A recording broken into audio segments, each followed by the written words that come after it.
Oh my God, sorry. I just realized I don't know how to say vaguely in Spanish. So Vaguely. Vaguely.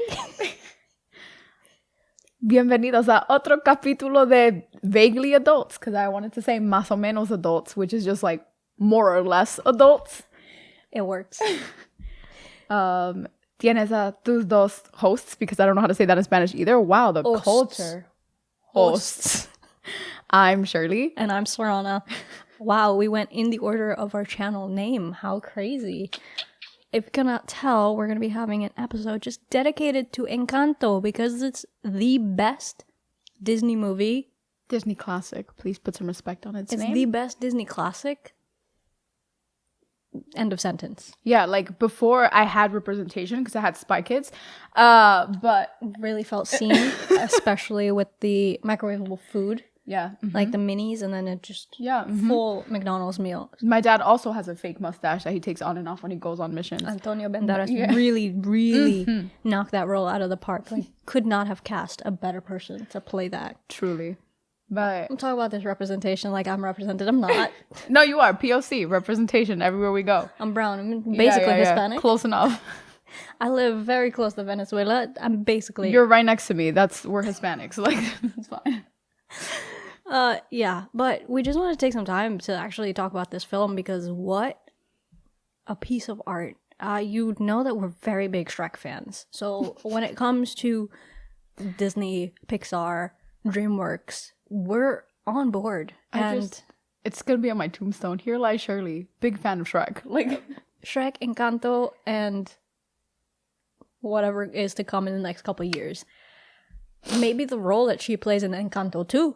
Right. You know, I could be young abuela. Bruno's wife?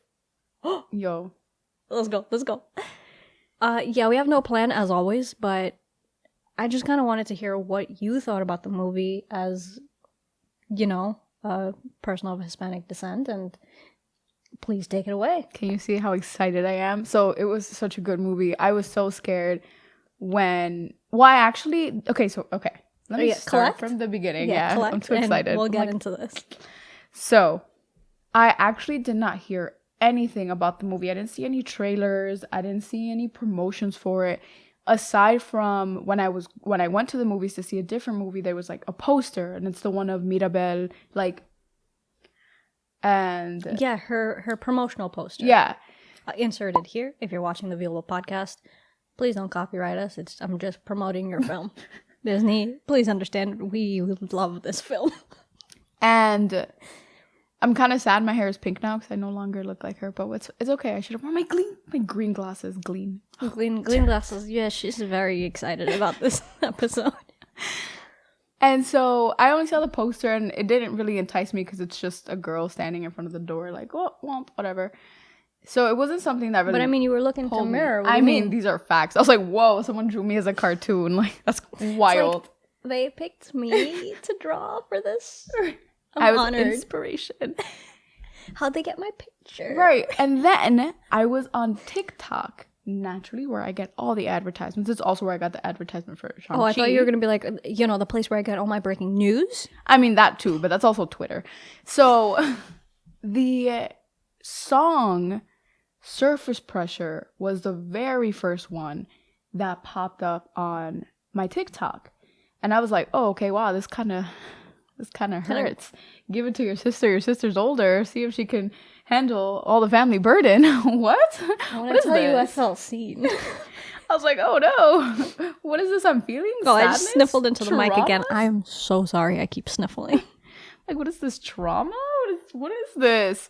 And then I found out Lin-Manuel Miranda did the songs for the movie. And I was like, oh my God, this is going to be so good. And then I saw a small clip of the movie, like the trailer. And I was like, oh, wait a second. Mm-hmm. This actually seems really good. But there's no marketing on it. There's no, you know? Yeah. And...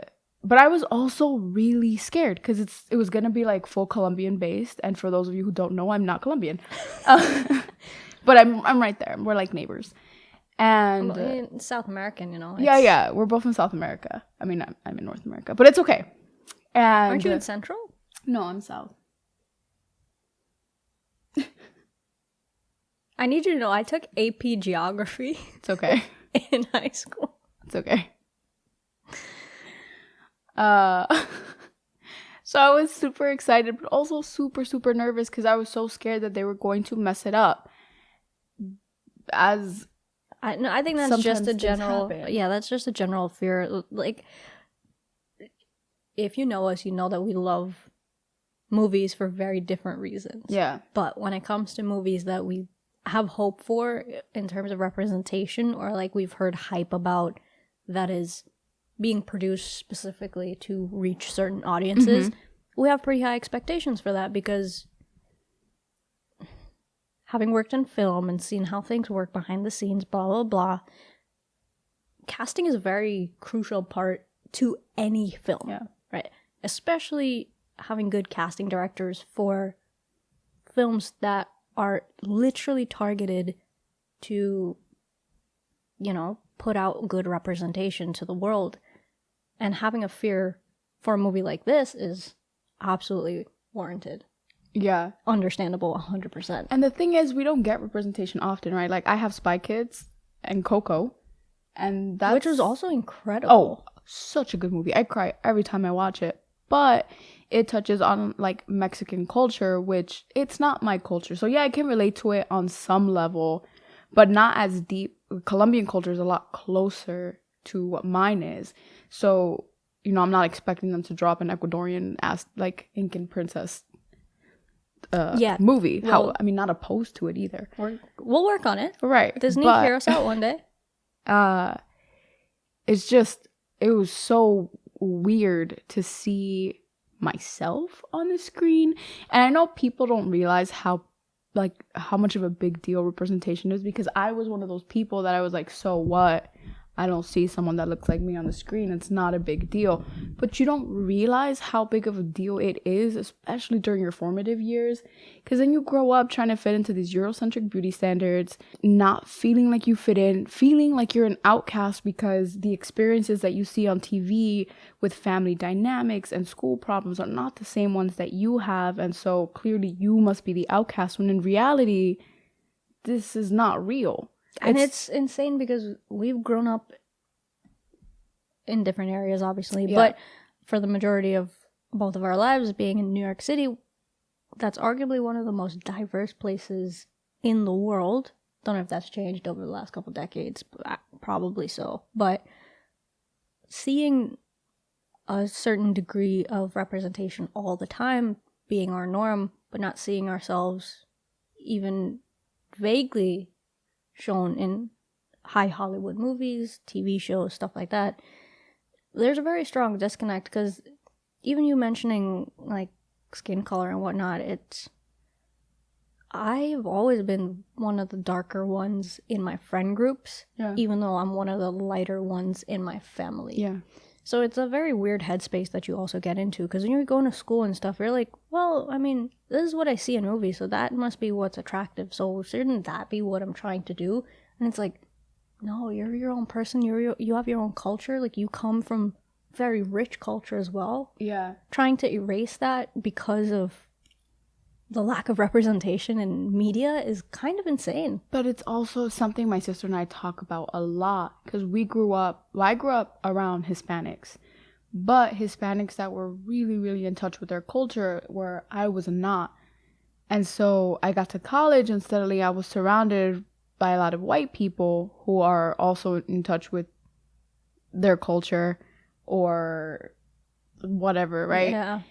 And so I never felt Hispanic enough for Hispanics or white enough for my white friends. So I was kind of stuck in this middle, like, I'm not enough either way.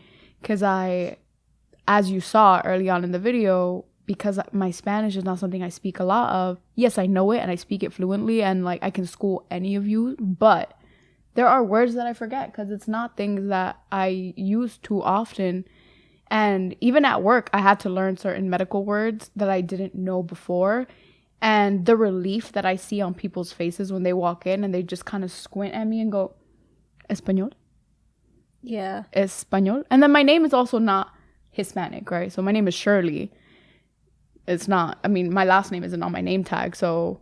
And even then, sometimes I try to speak Spanish with people, and they'll try to speak to me in their broken English, and I'm like, it's cool. Like, I know I have a little bit of an accent, or like I might miss a word or two, but I completely understand what they are saying. I just stutter, but I stutter even in English, so it's not. It's a hard language, but even so, it's like, yes, I was born in another country and I was surrounded by that culture for almost a decade before I moved. I also moved at a very formative part of my life. So my developmental years that was really core and when I was very impressionable was spent in New York City, and that's done a number on me because the rest of my extended family, all my cousins, you know, whatnot, is still in Trinidad, and I'm not one or the other. Like, Yeah. I refuse to call myself an American. I'm not. I'm proudly from New York City. I'm proudly from Brooklyn. An American is never a tag that I'm gonna associate with or feel, you know, any sort of relations to. But I'm 100% Trinidadian. But I'm also not Trinidadian enough. Yeah. I'm not into soca music. I'm not into like all the carnival shenanigans, which is a very big thing. Like, carnival in Trinidad is one of the most crazy carnivals in the world. Like, people fly in from all over the place. Once you've experienced it once, it's like absolutely life changing. I know Lily's saying, like, she's massive. She even had her own late night show, and she went to Trinidad because she had, you know, friends from there and whatnot, and she fell in love with it. And she extended that to her team, and her team used to go to Trinidad for carnival all the time, and a bunch of white people, you know, marching down the street with like feathers and huge like costumes and stuff. I love seeing that. Yeah. Right. Seeing that in her videos and seeing that was reaching hundreds of thousands of people made me feel so proud of my country. Like, it's still definitely very messed up, and there's a whole bunch of political things on the side, but it's not something that I was closely tied to, but seeing it represented, man. And okay, and that's the point, right? Like, seeing it represented. Like, I didn't realize how much I was craving it and I needed it until I saw it. The amount of people that just look at someone and they're like, oh, you look like Dolores from Encanto, or you look like Mirabel from Encanto, or like Camilo, or Antonio, or one of the donkeys. Pepa. Like, I felt so seen. That's my or representation. Luisa, or Isabela, or Bruno. Like, the fact that people don't have to go out of their way to look like they have their features and dress like them. The fact that you're just walking around and you're like, oh yeah, you look like Mirabel from Encanto, or oh, you look like Luisa. There's this TikToker and she's like super strong, like muscular, and she is a dead ringer for Luisa. And so because of that, she started wearing like the dress that Luisa wears, and she posts content and it looks just like her. There's someone on TikTok who looks exactly like Dolores, someone who looks exactly like Camilo. Like, it is crazy. And we see ourselves. And the way that I don't think people realize how much people were craving this representation. Like, it's been so long, and I'm sure plenty of ideas surrounding Hispanic families, Hispanic culture has gotten scrapped from shows, from movies, from whatever, because they didn't think it was going to have the audience that they wanted. And then Encanto came out, and it beat out Frozen. It's, I think, on the Billboard 100s right now. We don't talk about Bruno, which I listened to on repeat. That Marvelous song. Pressure, so Truly. great. I can say every word. I can't, but Surface Pressure is an amazing song when you're working out. Like, that drip, like, it just pushes you further and to damn. drip. Yeah. What else? And then it's about to beat out Aladdin's Whole New World, which is #1 in the Disney songs currently. Yeah. And I don't think people realized it was not going to just influence Hispanics. Like, yes, I saw myself represented. Yes, it was Hispanics. But it's also people of color everywhere. We're seeing themselves in the movie because it's a person of color or immigrant experience dynamic in comparison to like America. But being able to see that, to know you're not alone, to have someone understand your experiences, it's wild because it makes you feel seen. It makes you feel heard. It makes you feel like you belong because you're not the only one going through it. And of course, to some level, we all know that we're not the only one going through an experience, but when no one talks about it, you don't see it, it feels like you're alone. Yeah. And it's also like how rich it was in its culture, because it talks, you know, like a lot about culture, family dynamics. It talks a lot about, you know, like the massacre that happened in the beginning, spoiler alert, I guess. Yeah, if you're this deep into the episode, I'm assuming you've seen it. And it's wild. And they don't need, because a lot of the times, my issue with a lot of Hispanic-based not Hispanic-based content, but when they try to incorporate like Spanish or Hispanic stuff, is that they try too hard and it sounds really fake. So they'll be talking and suddenly there's a palabra in Spanish, which is like, nobody talks like that. But you're trying so hard. Yeah, I mean, honestly, all the Hispanic representation that I've seen in my years of watching media, they're always either a drug dealer or a gang member, car mechanic, you know, or at least one line of "Hey, papi chulo," you know, just the most cliche, generic things. Definitely not written by a person of color. Like, you could feel it because they always have the white tank top vest and a bandana and crazy tattoos and a bunch of like. And there's no depth. Like, that's where the character starts and ends. They are just that. Like, but that also checks someone's box for diversity. And that's what, speaking for the both of us, really infuriates us. Because if you're doing that for one type of persons, you're definitely doing that for all your other representation and characters as well. Here's the thing, right? There's a lot of shows based around Hispanic people that I've seen that are so good. Like, Gentified, the plot is so good. The acting is so. But they're all up and coming Hispanic or Latin stars. And so it makes sense. But the plot is so good. The storyline is so good. I'm pretty sure, I think America Ferrera is the producer of the show. It's on Netflix. It's really good. And it talks about the immigrant experience, DACA. It talks about all that stuff. I mean, even One Day at a Time. You introduced me to that show, and I felt seen in that show. Listen, I've not seen any sort of media that has me represented, if I'm being completely honest. Like, the islands, we have Rihanna. We're not going to talk about the other one, right? I'm very upset it's just that Rihanna. Rihanna's also like a billionaire now, which is, I have my gripes about. But the people that I have representing Trinidad are not really the figures that I want. And I'm not saying that I want to be, like, you know, but I'm just saying that the one that still gets me every time, and I get stupidly emotional about it for no reason, but Winston Duke, he's a Tobagonian actor, because the Trinidad and Tobago were sister islands. When I saw him in Black Panther, I didn't know until after I looked it up, but having seen that film probably about 5 or 6 times, I see that and I'm like, that's one of ours. That was a fine specimen of a human being. It is an honor to have someone like him in the Marvel universe representing, you know, Trinidad and Tobago. And it's one instance, but it's just like that got me incredibly motivated to be like, we can do it. Like, we have the things around us, we have the resources. Like, it's possible.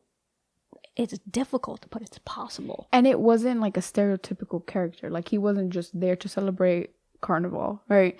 Like, M'Baku is an amazing character. Exactly. He's complex. He's depth. Like, which brings me to, if you're going to have representation, please don't do it shallowly. On My Block is such a good show.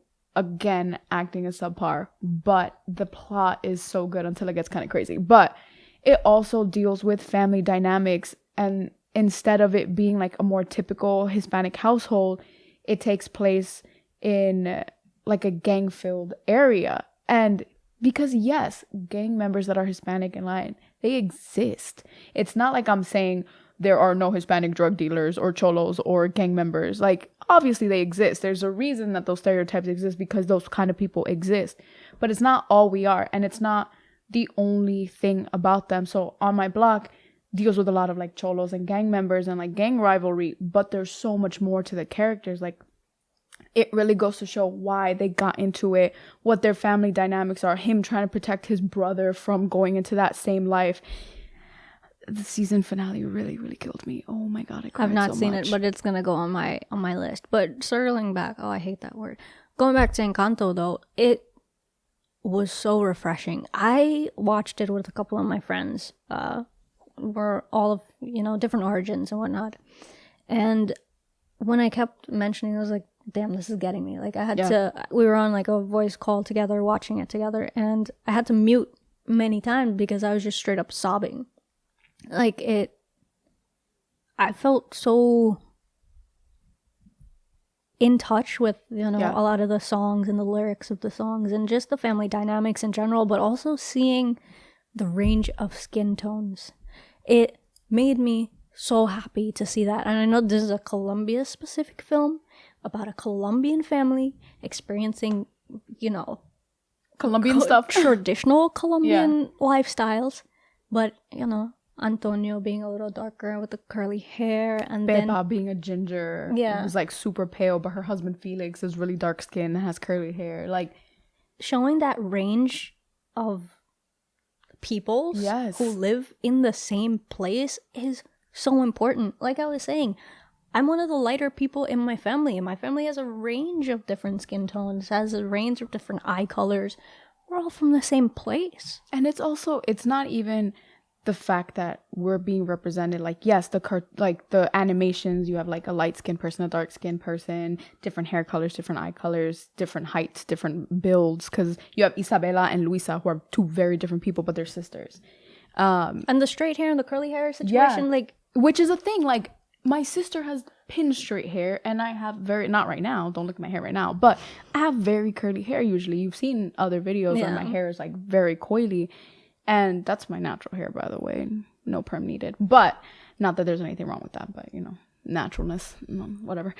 And so yeah, I nuked the heck out of my hair. I was born with very straight hair. Yeah. I had very straight hair until I moved countries because the mix of changing Climates. environments and climates, and also just puberty and growing up and stuff yeah. like that. But it's also like in the actors and actresses, like all the actresses and actors are Hispanic or come of Latin descent. Freaking Maluma is in it. Stephanie Beatriz, I'm pretty sure is her name. Love of my life, I love her so much. I love you. You'll never watch this, but I love you so much. you never know. Okay, this is facts. There's the internet, man. It's the internet. But it's just like there's Encanto too, yo. She's available. Voice actress of the century about to come through. But it's just, it's so, it's there. Like, the representation is behind the scenes and in front of the scenes. Whereas in, you know, there are some productions like On My Block was a Netflix production. And while, yes, I appreciated the Hispanicness of it all and the storyline and mostly Hispanic actors, there is one actress that they kill off in the first season. Spoilers. Yeah. I won't tell you who it is. You'll know who it is based on what I'm about to say, but I won't tell you her name. But she's white. Like, the actress is white. But she looks Hispanic, so they hired her for the role. And there's one scene where two of the guys are fighting, and she goes to tell them, like, if you guys don't stop, I'm going to slap both of you. But she's saying it in Spanish, so she's like, but she's white. So, instead of saying, si no paran, le voy a dar a los dos en la boca, she's like, si no paran ahorita, les voy a dar a los dos en la boca. But, like, you can tell the girl doesn't speak Spanish, and she has a lot of, like, Spanish lines. And it's just Yo like, no hablo español, pero estudia en la escuela.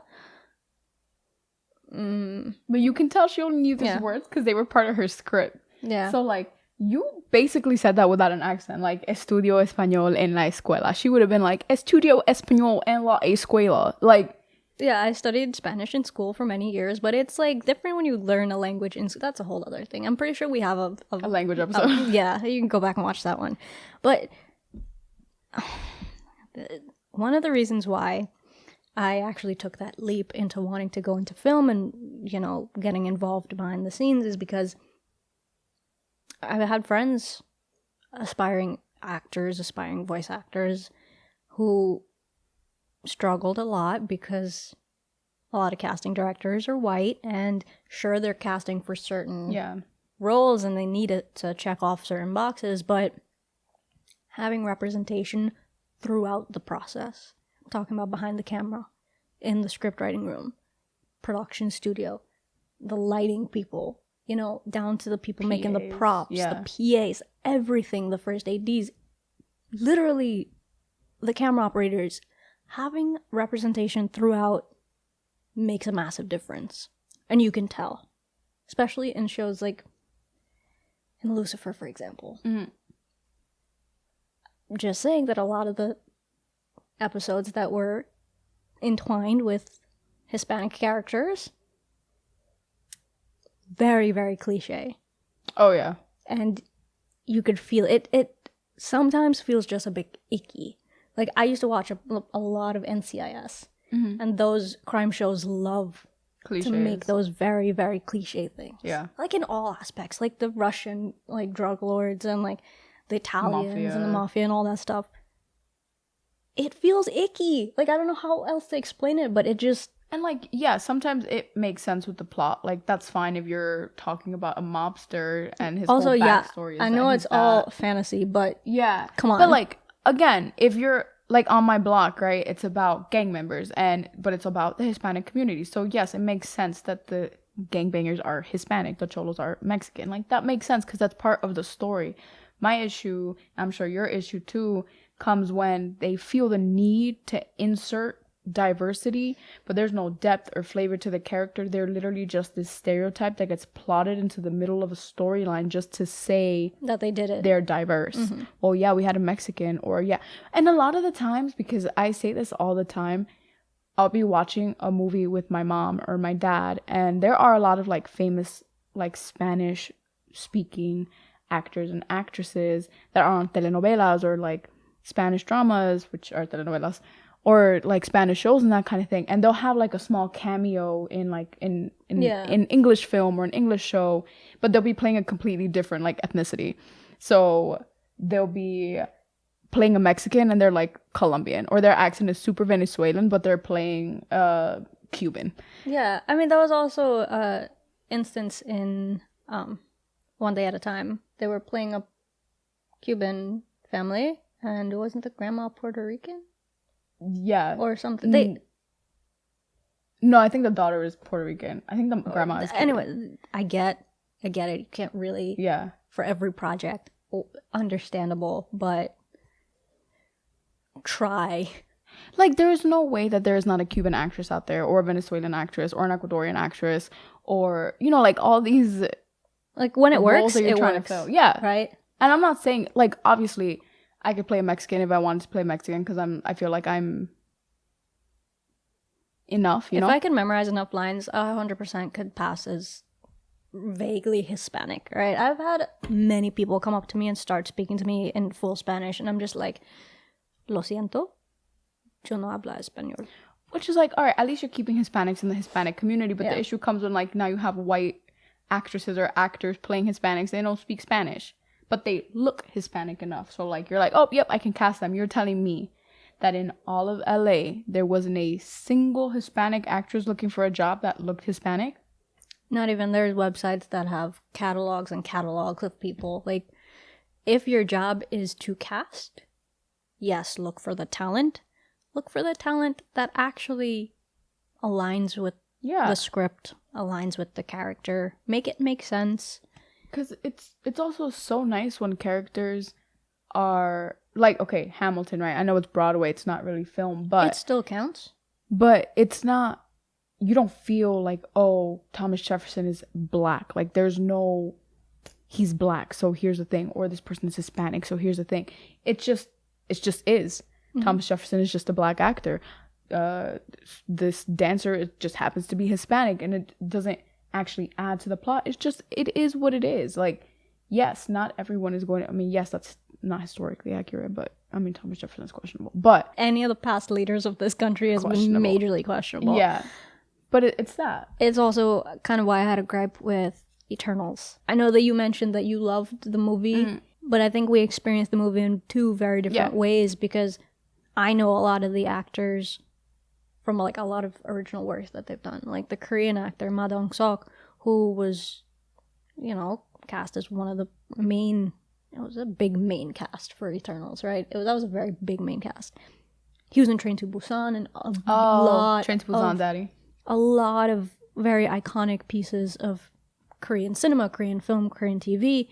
And maybe it's just because I'm exposed to all the other works that he's done, and I know how amazing he is as an actor and how versatile he is, from very serious films to comedy. I know he has that amazing range. But what really just irked me was that he had one line when they were talking about the earthquake, and he was like, "Oh, I thought I was just drunk." I know that was meant to be just comedic relief, but I felt like this is what you're making this amazing, talented person do? Gilgamesh. The love of my life. He was my favorite character. Him and Druid, but Druid is a white man, so we don't talk about that. Eternals just had so many other issues, like the mutant, whatever. I already forgot every detail of the movie, but the thing that was sucking up the souls or whatever. Oh, yeah. And then Angelina Jolie just, like, cut its head off and it was done. Like, technically it had the power to regenerate, so how didn't it just regenerate? Plot holes upon plot holes. Anyways. I'm at gripes with the movie. I thought it was really well shot. Yeah. I loved the effects and all that stuff, and it was very interesting. Powers and Gemma Chan. Oh my god, what a beautiful, beautiful human being. But yeah, just so much more expected out of that film, and I didn't get it, and I was just disappointed. You're right, we had different experiences because I went in thinking that film was going to be absolute trash. So when I came out of it, I was like, oh my god, it was so much better than what I thought it was going to be, because I went to see it against my will. I just had higher expectations because I know what all those actors are capable of. And it's not on them. That's entirely just the writing being poor.